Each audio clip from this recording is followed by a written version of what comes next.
खुलुमबाय प्रिया नार्जारिनि चेनेल नायगिरि नोंथांमोनखौ नोंथांमोनहा आंनि भिडिअखौ नायनानै मोजां मोनोब्ला अन्नानै साबस्क्राइब लाइक खालामनानै होलांदो। ओमफ्राय आं मोनसे खोथा बुंनो नागिरदों, माने माखासे मानसिफ्रा बुंदों माने अबाव खारलांखो होननानै। माने आं हाथिमाटायाव थायोमोन नालाय 13 बोसोर हाथिमाटायाव थादों आङो फैजेननायनिफ्रायनो। बेनिफ्राय आं खाथि खालानि मानसिफोरजोंथ' बे हाथिमाटानि गामिफोरजोंथ' आङो गासिबो सिनाबरिसो जाजोब्बाय, लोगो बायदि जाजोब्बाय।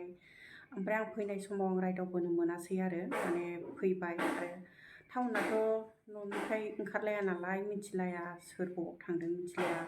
ओमफ्राय आङो फैबाय, ओमफ्राय आङो बे रुम गोदानखौ भिडिअ खालामनानै हगारनायावसो मानसिफ्रा भिडिअखौ नायनानै अबाव खारलांखो होननानै कमेन्ट्सआव लिरहरदों। बेखौ आं कमेन्ट्सखौबो नायनाय जाया, आं गोबावजों खेबसे नायो। ओमफ्राय नायनानै आं नुनानै ओमफ्राय आङो दा खिन्थानोसै। आं हाथिमाटानिफ्राय 13 बोसोर थानानै, मोनसे मालिकनाव 13 बोसोर थानानै, ओमफ्राय दा आं नैबे स्टेसन खाथियाव फैबाय लोगोफोर। स्टेसन खाथियावनो आं थाफैबाय दा बाहायनो थानोसै खैदिनमान। नोंथांमोना बे भिडिअखौ नायदोंब्ला मिन्थिसिगोन बबाहाय थांदों आङो, होनबा मिथिना। आंहा दिनै मोनसे साख्रि मोनदों लोगोफोर। माने जोंनि लोगोनि सासे लोगोनि बार्थडे, बिनि दिनैहाय एसे पार्टि जानो नागिरदों। माने आंनो बेदरखौ संनो हरदों आरो दा आं संगासिनो नै दा आं संजेननायनिफ्राय होनो रोङासै। माने आं दासो गोसोखांनानै माने भिडिअ खेबब्रबबाय आरो नै संगासिनो। लासै संसै, दासो संजेनदों, जेबोआनो जायाखै। ओमफ्राय दा आङो संलांसै माबायदि। आं संनो रोङा होनबाय, ओमफ्राय ब्रा ब्रा हरथारबाय संनानै लाबो होननानै। उफाय गैया संनानै लांसै। बेनो आंनि रुमा लोगोफोर। नै जेबो गैया, सिम्पोल एकदमबारे। मा थानोना गोरिबनावलाय, थानोसै आरो ओरैनो। बेनो बिदिब्ला नायलांदो।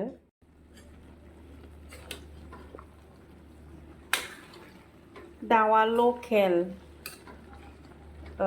दहाय बाजाराव लायबाय आङो, गथायैनो 2 किल'। ओमफ्राय गोदानानै बिदिनो बेसेबां ओंखारखो बेनोसै।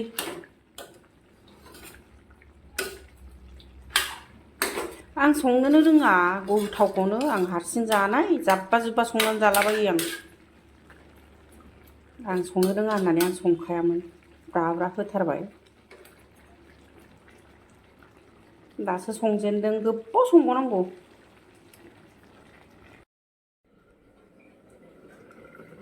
माब्रै जाखो नायनोसै। दै होबाय, दहाय एवदोंमोन, ओमफ्राय दा दै होनानै गोदौगासिनो। बे दैखौ फोरानजोबनोसै एसे एरनानै।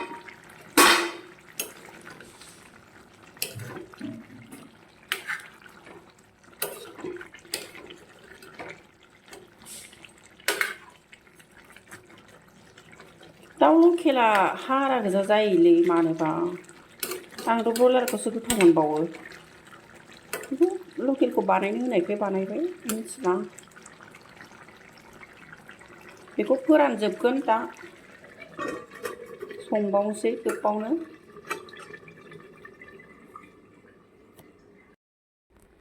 मोनबाय लोगोफोर, आं रानजोब्बाय।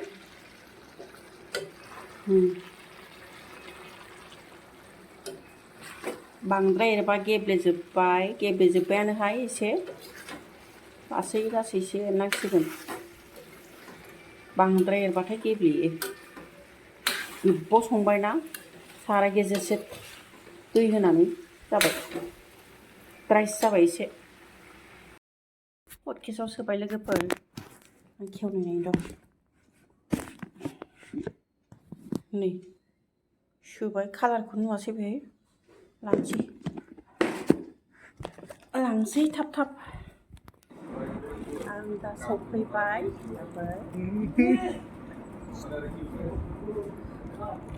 माबा जानो नागिरदों फुसका जानो नागिरबाय फैग्रोमोना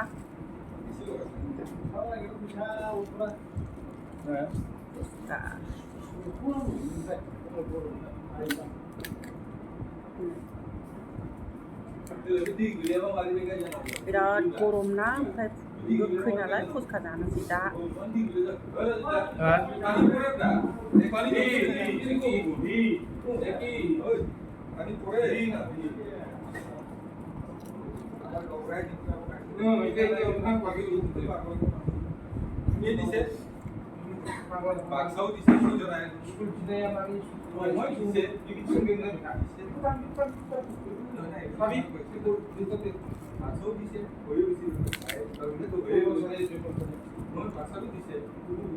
बाथोन आलु बाथोन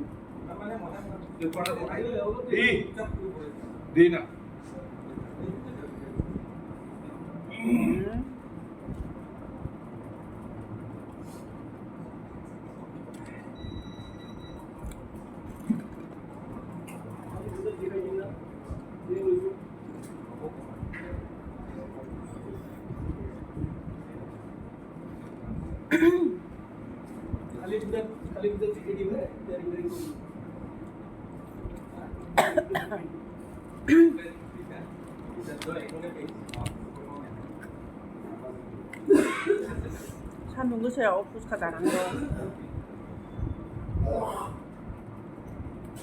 नोंथांमोना दा फै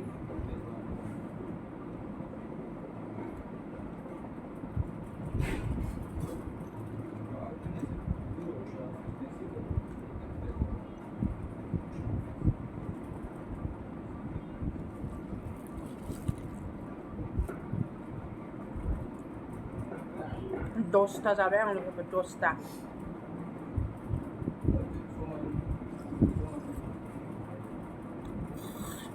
संख्रि गोबाब जादों बिदिया एसे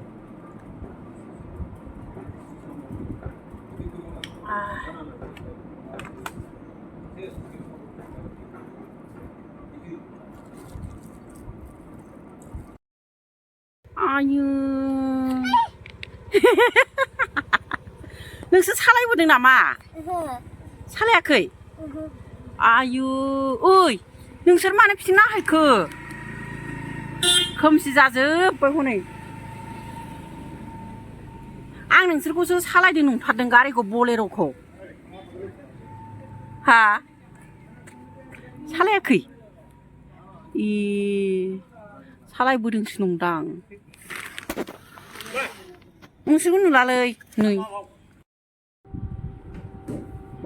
जोंना बार्थडेआ दहाय आं संनाया जाबाय दा माखासे जाखांबाय ओमफ्राय जों दा आं मानसि बुरजाखौ लायासै नै जोङो